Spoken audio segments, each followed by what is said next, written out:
Ya, Bismillahirrahmanirrahim.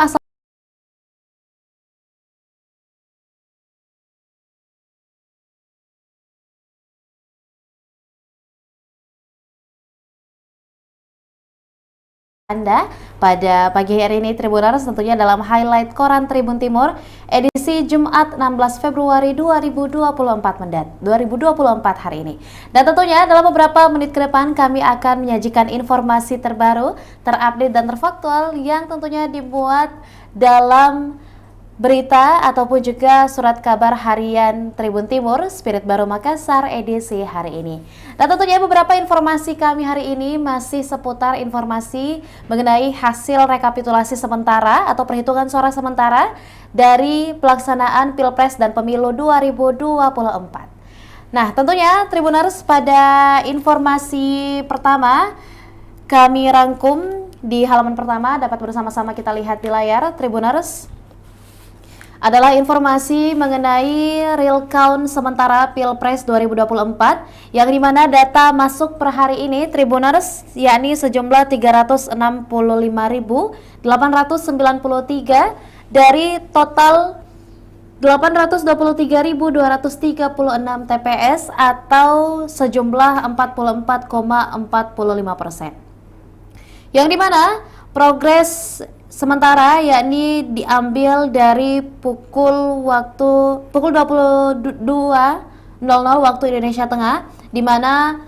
untuk pasangan calon dengan nomor urut 1 yakni Anies Baswedan dan Caimin meraih angka 9.832.013 suara dengan total persentase 25,59%. Lalu kemudian untuk pasangan calon dengan nomor urut 2, yakni Prabowo Gibran, berada di angka 21.708.715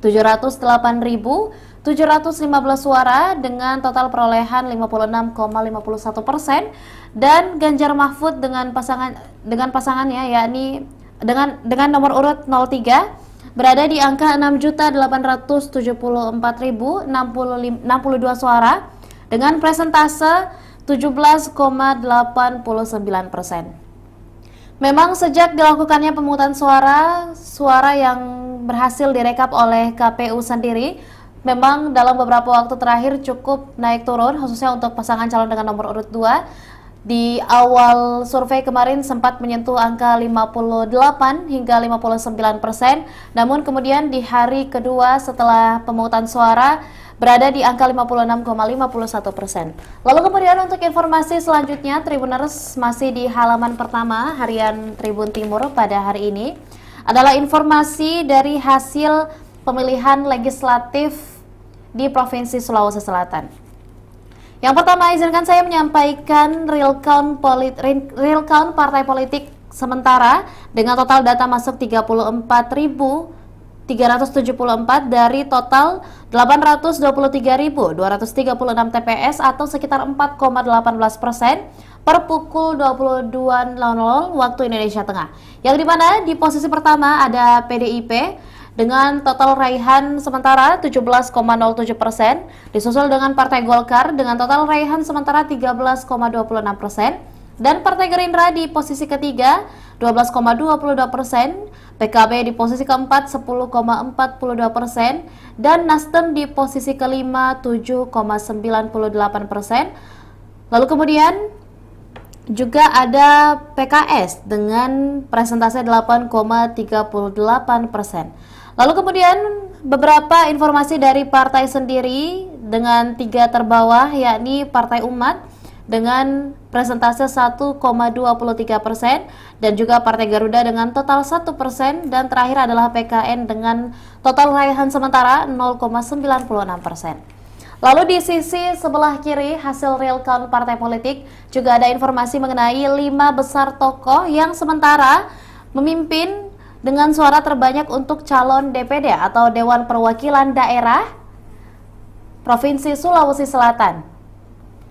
Yang pertama ada Al-Hidayat Samsu dengan total raihan sementara 74,097%. Lalu kemudian ada Tamsil Lindrung dengan total raihan sementara 55.106 Lalu kemudian ada Abdul Waris Halid dengan total raihan sementara 56.637 suara, dan Andi Muhammad Ihsan dengan total 53.194 suara, dan yang terakhir ada Andi Yakin Pajalang dengan raihan sementara 44.020 suara.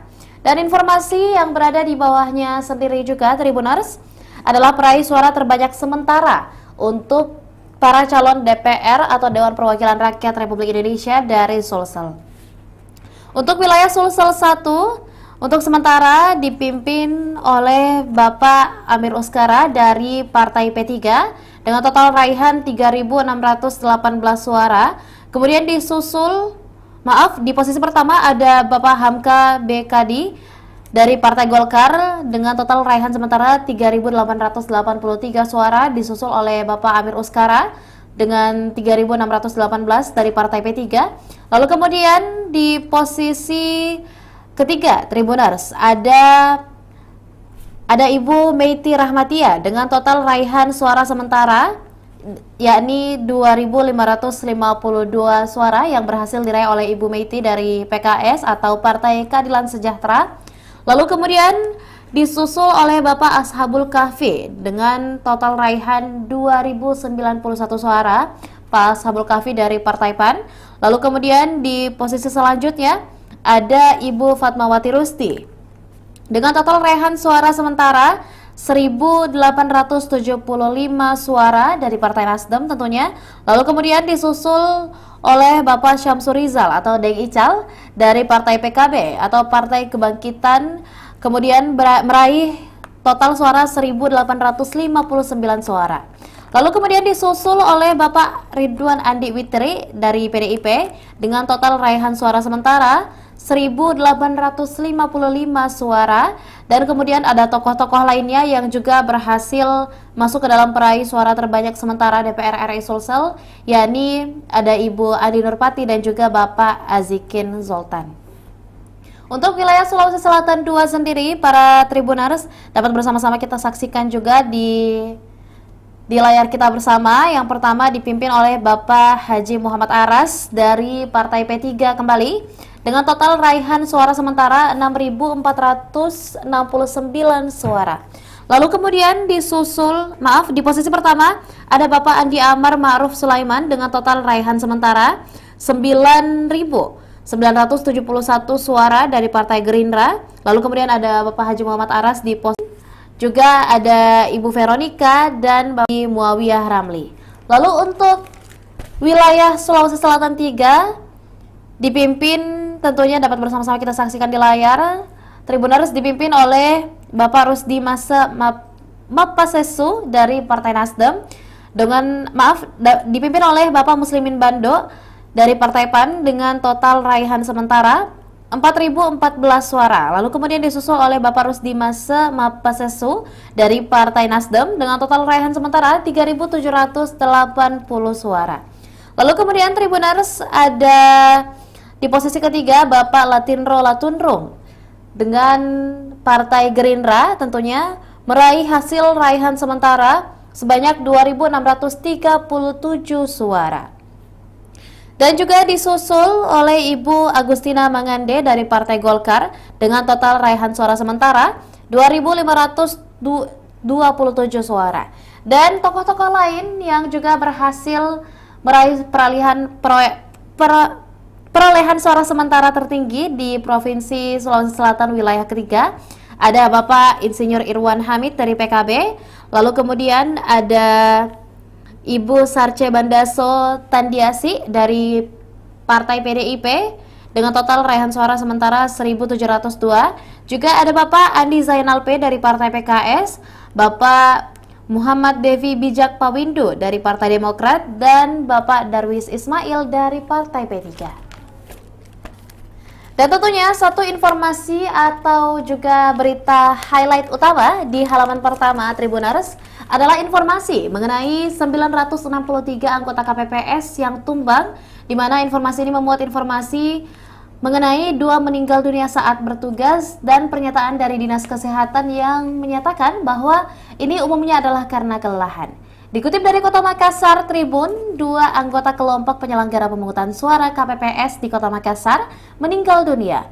Keduanya terdiagnosa mengalami kelelahan usai menjalankan tugas-tugasnya. Selain meninggal dunia, ratusan anggota KPPS juga dilaporkan dilarikan ke rumah sakit karena kelelahan. Dinas Kesehatan atau Dinkes Sulsel mencatat ada total 2.350 orang sakit. Dari sejumlah tersebut sebanyak 963 pasien dari kelompok penyelenggara pemungutan suara atau KPPS. Lalu ada pemilih tumbang sebanyak 754 orang. Kemudian 185 petugas PPS sakit, 145 saksi juga sakit, serta ada 144 linmas juga ikut tumbang. Berikutnya 98 petugas Bawaslu sakit, 31 PPK turut sakit, serta ada 64 petugas lainnya. Dari angka tersebut, 2.270 pasien mendapat rawat jalan, lalu ada 55 pasien tercatat rawat inap, serta ada 59 pasien masuk ke IGD. Kepala Dinas Kesehatan Sulsel Ishak Iskandar menyebut kebanyakan akibat kelelahan.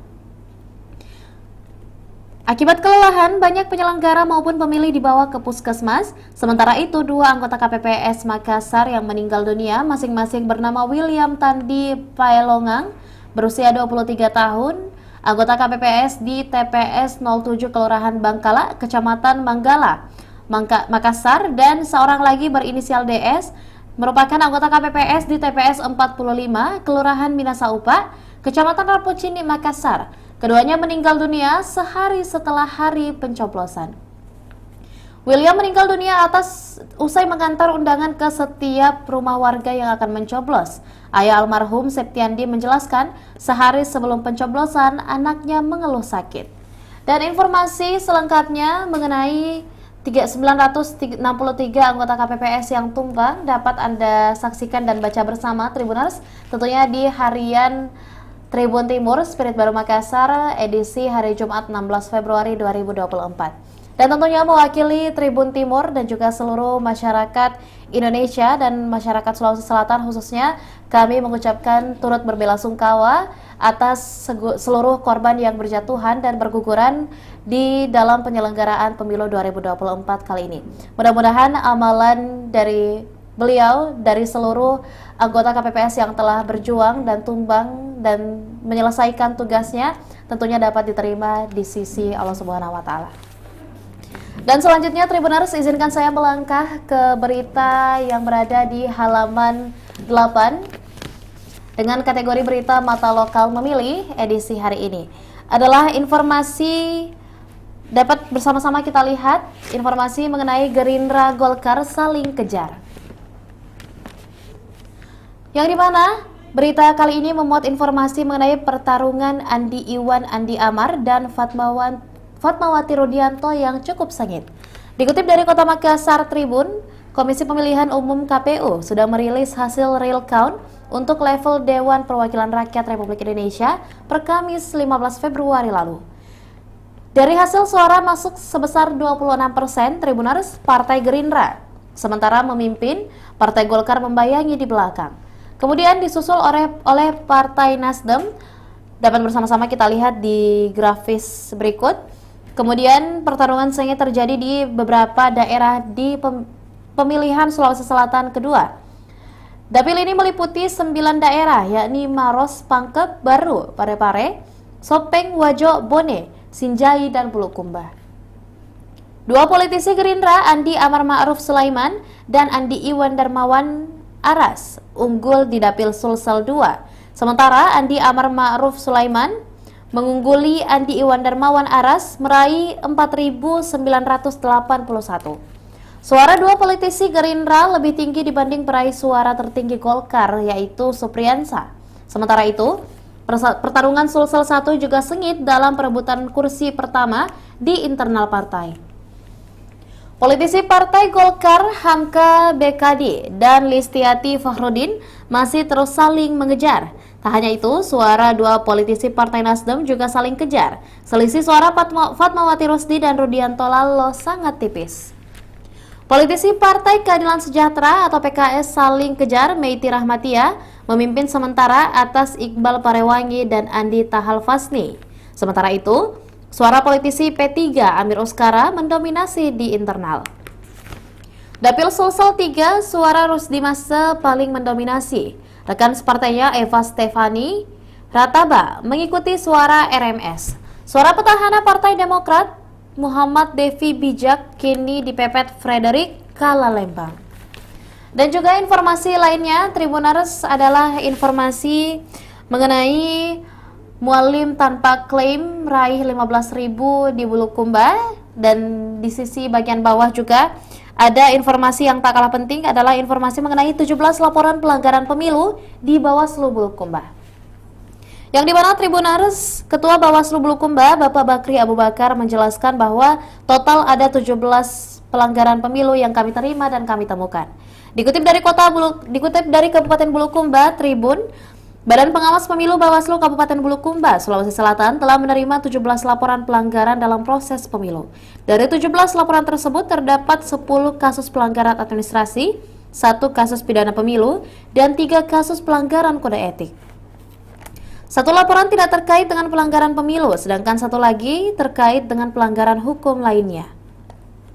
Salah satu kasus terbaru melibatkan seorang relawan calon anggota legislatif DPR RI Zainuddin Hasan. Pekan lalu, Pengadilan Negeri menjatuhkan hukuman penjara 8 bulan dengan percobaan 1 bulan dan denda sebesar 3 juta rupiah. Relawan Zainuddin Hasan yang bernama Syamsuri terbukti membagikan uang kepada rakyat saat acara kampanye. Pembagian tersebut mencapai jumlah Rp50.000 per orang dan dilakukan di depan Panwaslu Kecamatan Bontotiro.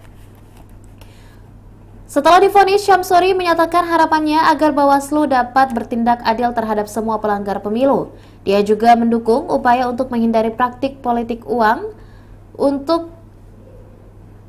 menghindari praktik politik uang dalam pemilu yang akan datang pada 14 Februari kemarin. Kabupaten Bulukumba sebelumnya dikenal sebagai salah satu daerah dengan tingkat laporan penanganan politik uang yang paling tinggi. Selain itu, juga dilaporkan tingginya keterlibatan ASN atau aparatur sipil negara dalam politik praktis pada setiap pemilu.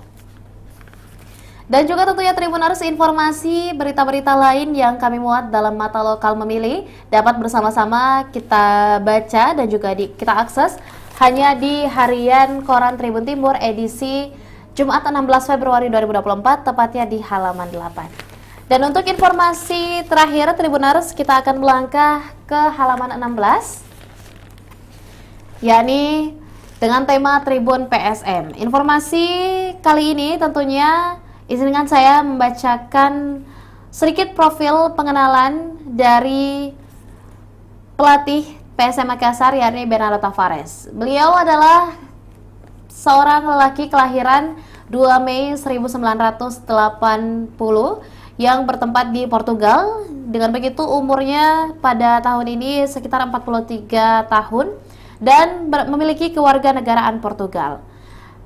Bernardo Tavares memenuhi syarat sebagai pelatih dengan 0,48 tahun dan lisensi kepelatihan, memiliki lisensi Pro UEFA. Dan formasi yang paling sering digunakan oleh Bernardo Tavares adalah 352 flat. Adapun informasi lengkap mengenai Bernardo Tavares dapat bersama-sama kita akses di website coachbernardotavares.com. Adapun prestasi-prestasi klub yang berhasil diraih, yang pertama adalah juara Liga 1 2022-2023 bersama dengan PSM Makassar, Maldivian Champions 2016 until 2017 from New Radiant FC, Maldivian Cup winner 2016-2017 New Radiant FC, Maldivian President's Cup winner 2016-2017 New Radiant FC, juara Macau 2017 hingga 2018 bersama dengan Benfica de Macau, dan yang terakhir adalah juara Divisi 2 India 2019 hingga 2020 di Kirkcaldy Brother FC. Dan juga bersama-sama kita saksikan pula Tribuners pertandingan bersama antara Bernardo Tavares membimbing PSM Makassar, yakni yang dimana di Liga 1 total pertandingan 34, menang sebanyak 22 kali, seri sebanyak 9 kali, kalah sebanyak 3 kali dengan total perolehan poin 32. Lalu kemudian di Liga 1 sendiri Tribuners, 2023-2024 dengan total pertandingan 24 pertandingan, menang sebanyak 8 kali, seri sebanyak 8 kali, juga kalah sebanyak 8 kali, meraih total poin sebanyak 32. Dan untuk informasi lengkap mengenai Piala AFC 2022 dan juga Piala AFC 2023 hingga 2024 dapat bersama-sama kita lihat di layar. Dan Fernando Tavares juga berhasil meraih prestasi individu sebagai pelatih terbaik Liga 1 di musim 2022-2023. Dan informasi mengenai Tavares, sang motivator ulung yang mampu membakar semangat pemain hingga meraih kemenangan, dapat bersama-sama kita baca juga tentunya di halaman 16 Tribuners. Juga berita lainnya ada informasi mengenai 10 hari 3 pertandingan pasca libur. Dan yang terakhir adalah pemenang tender Stadion B.J. Habibie di tangan Kementerian PUPR. Namun izinkan saya menutup informasi hari ini dengan mengutip pernyataan dari Fernando Tavares, pelatih PSM Makassar, yang mengatakan adalah paling tidak pemain tunjukkan di lapangan kalau mereka ingin menang daripada lawan. Bagaimana kalian bisa tunjukkan hal ini dengan fokus agresif dan berikan intensitas. Tentunya kita memiliki harapan bersama, mudah-mudahan PSM Makassar dan Fernando Tavares tentunya mampu senantiasa meningkatkan performa penampilan PSM Makassar dalam berbagai laga, baik itu di laga kandang ataupun di laga tandang. Dan tentunya Tribuners itu menutup seluruh informasi dan berita yang kami sajikan dalam highlight Koran Tribun Timur edisi hari ini, Jumat 16 Februari 2024. Untuk itu, bagi Tribuners yang mungkin ingin berlangganan dan juga ingin menjadi bagian dari Tribun Timur dan mendapatkan informasi-informasi terbaru terupdate secara harian dari Tribun Timur, dapat menghubungi hotline subscriber di 0411 811 5500 di fixed phone atau menghubungi hotline Tribun Family Card dengan menghubungi via SMS atau WhatsApp di nomor 081 1413 5555. Dan tentunya Tribuners, kami akan senantiasa menyajikan informasi-informasi terbaru, terupdate dan terfaktual dalam beragam program-program Tribun Timur lainnya. Maka dari itu, saya Risa Husnuzan mewakili seluruh rekan kru yang bertugas pamit undur diri. Wassalamualaikum warahmatullahi wabarakatuh dan sampai jumpa.